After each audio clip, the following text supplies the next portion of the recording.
Hello, my name is Taya Graham, and welcome to the Police Accountability Report. As I never get tired of saying, this show has a single purpose, holding the politically powerful institution of policing accountable. And one of the ways we do that is not just by focusing on the behavior of individual cops, but scrutinizing the system which makes bad policing possible. And today we're going to do that by sharing a troubling interview we conducted with a woman who blew the whistle on the questionable tactics of a specialized drug unit. What she told us about how they tried to enlist her to press charges against the chief of police of a small town who was fighting back against the drug war speaks volumes about the systemic problems with policing today. But before I get started, I want you watching to know that if you have evidence of police misconduct or brutality, we might be able to investigate. Please reach out to me directly at Taya's Baltimore on Twitter or Facebook, and please like, share, and comment on our videos. I do read your comments and appreciate them, and I try to answer your questions whenever I can. Now, as we've often highlighted on this show, one of the most troubling facets of American policing has been the decades-long war on drugs.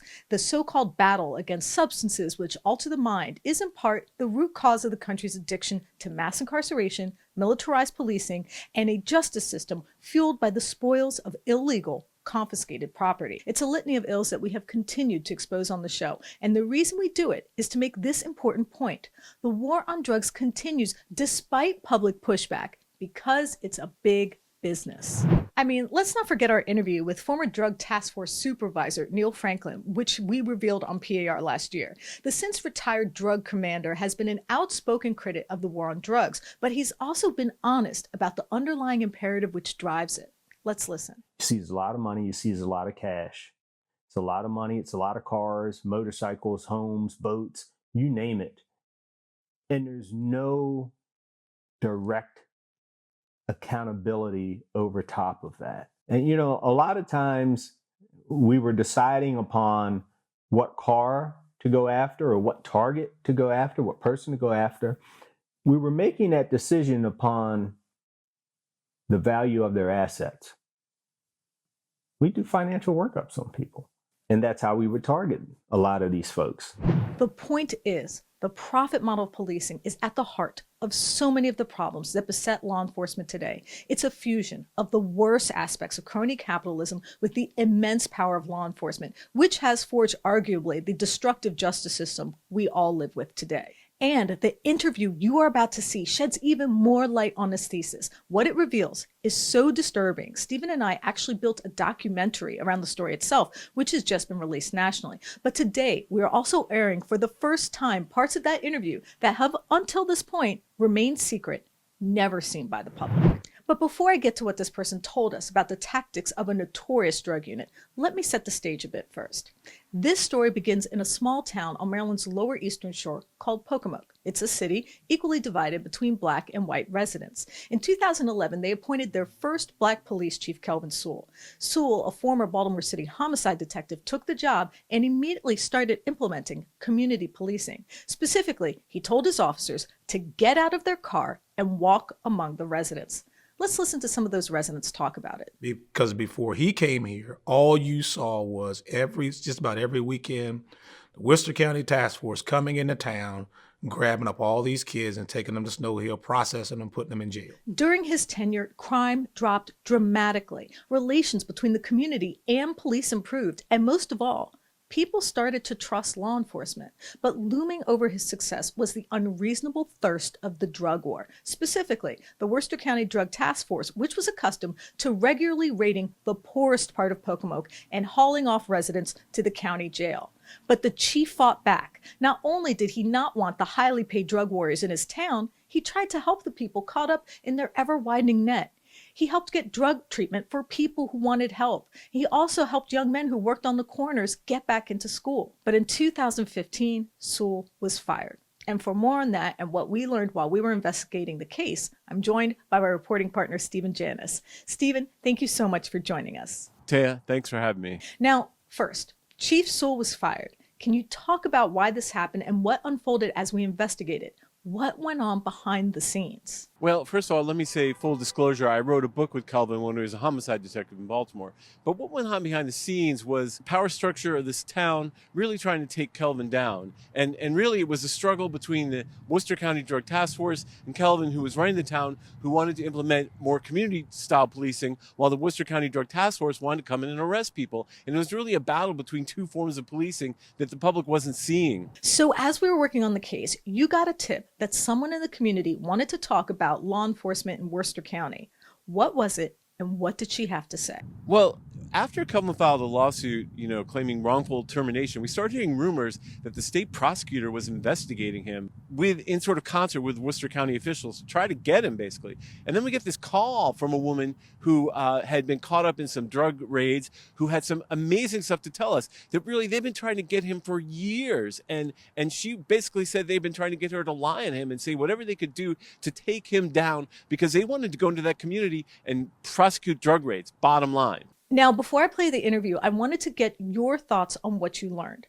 What does it tell you about law enforcement and the war on drugs? It tells me that law enforcement is a business, and if you threaten that business, they'll come after you. And unfortunately, instead of being like a competitive world where you're competing against a business down the street, this business has the tools of law enforcement. They can arrest you, they can charge you, they can dirty you up, they can drag you into court, they can do all sorts of horrible things to you that, another business might not be able to do. So that's what makes policing for profit such a fraught concept, and the war on drugs an utter failure.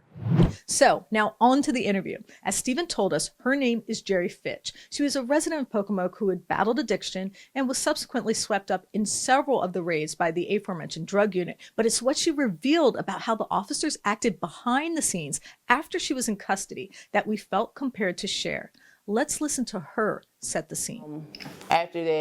While they were conducting the search of the house, sheriffs took me to the side and began to question me about if I knew anything that they were doing crooked, as far as Chief Sewell and Green and Savage. Now, the first intriguing detail she shared with us is that efforts to criminalize Sewell started in 2012. What kind of questions were they asking? Asking if they had ever solicited me for sex, asking if I knew of anything that they were doing. So what did you say to them? That neither one of them had ever solicited me for sex. And I didn't know of anything they were doing wrong. And what did they say after you said? Are you sure? I know that was repeated about 5 times. And because one hand can wash the other. That was the main thing that stuck in my head, was that one hand can wash the other. What did they mean by that? Because I was going to be charged with possession of CDS. Well, I was subsequently charged with possession of CDS. Why didn't, I'm wondering, it could have been an easy way out for you. Why didn't you take it? Because it wasn't true. Then, roughly 2 years later, they try again to get her to lie and accuse Sewell of crimes. So then when is the next time they asked you?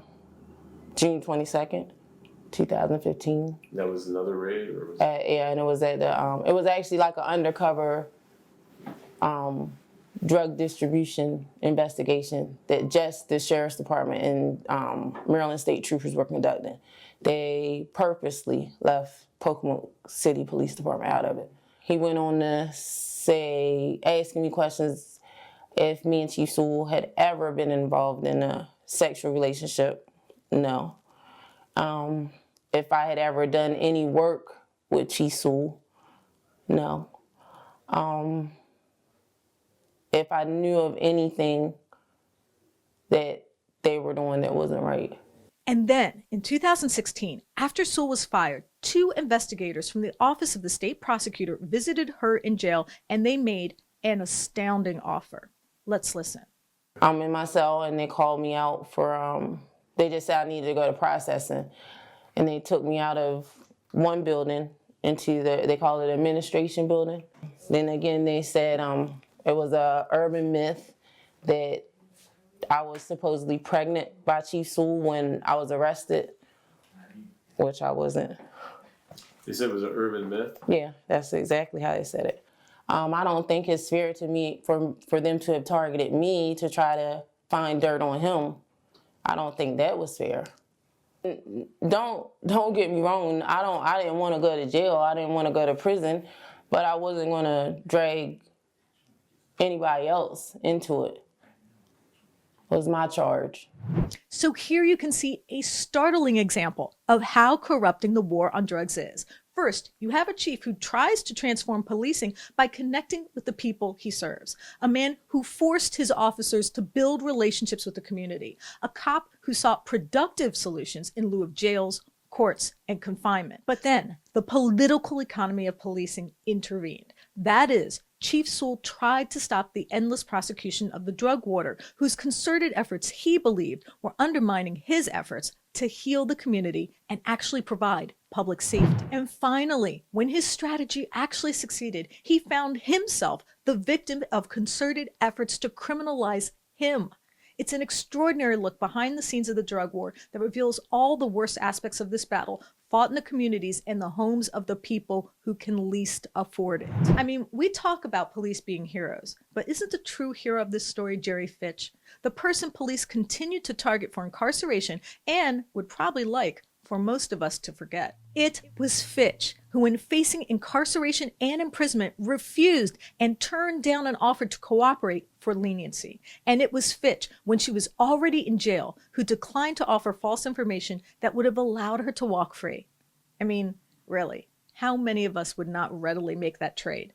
Would we have the courage to stay behind bars rather than tell a few lies in exchange for our freedom? But of course, the real problem is that Fitch faced that choice at all.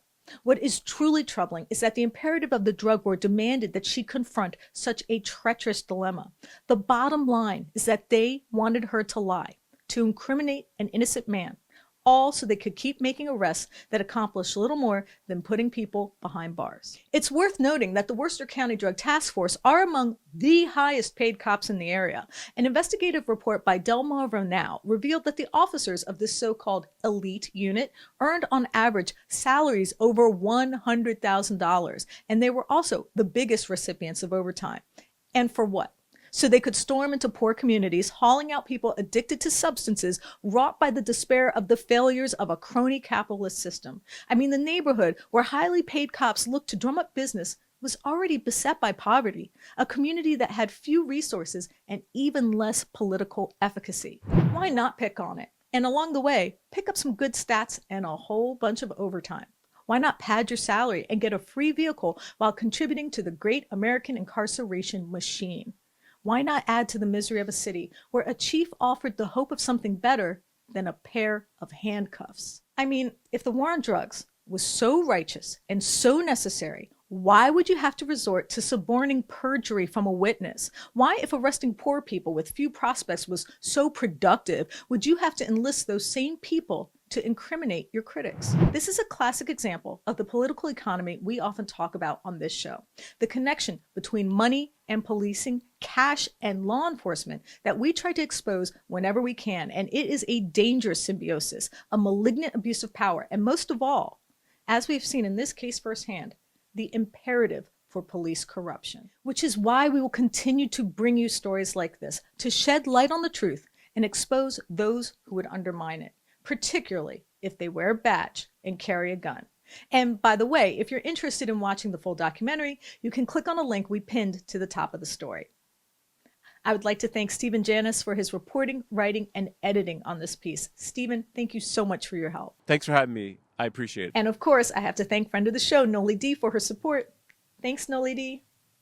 And I want you watching to know that if you have evidence of police misconduct or brutality, please share it with us and we might be able to investigate.